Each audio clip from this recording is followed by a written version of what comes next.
بسم اللہ الرحمن الرحیم۔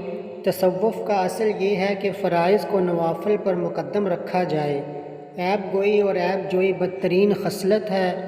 ارشاد نبوی صلی اللہ علیہ وآلہ وسلم ہے، میرے تمام صحابہ کرام رضی اللہ تعالی عنہ ستاروں کی مانند ہیں، جس کی بھی پیروی کرو گے ہدایت پاؤ گے۔ جب حضور صلی اللہ علیہ وآلہ وسلم کو کوئی سخت معاملہ پیش آتا تو فوراً نماز کی طرف متوجہ ہو جاتے۔ علماء کی نسبت دین کی طرف ہے، اس لیے بھی ان کی بے ادبی نہیں کرنی چاہیے۔ اخلاص سے چھوٹی نیکی بھی نجات کا ذریعہ بن جاتی ہے۔ ریاکاری ہر عمل کو ضائع کر دیتی ہے۔ اصل کام ہے، نام نہیں، نام تو کام کے تابع ہے۔ کسی واقعہ پر اگر تحقیق سے کام لیا جائے تو جھگڑے کی نوبت بہت کم آئے۔ گوشہ نشینی دل سے ہوتی ہے، نہ کہ الگ بیٹھ جانے سے۔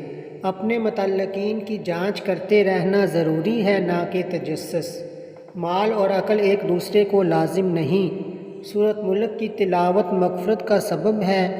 کام کرنے والوں کے لیے سب موسم برابر ہیں اور کاہل کے لیے ہر موسم رکاوٹ ہے۔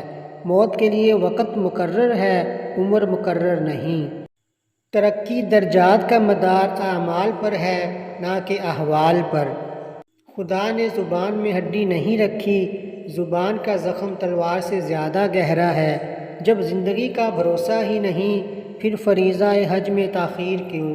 عبادت میں اگر جی لگے تو سمجھو غذا ہے، اگر جی نہ لگے تو سمجھو دوا ہے۔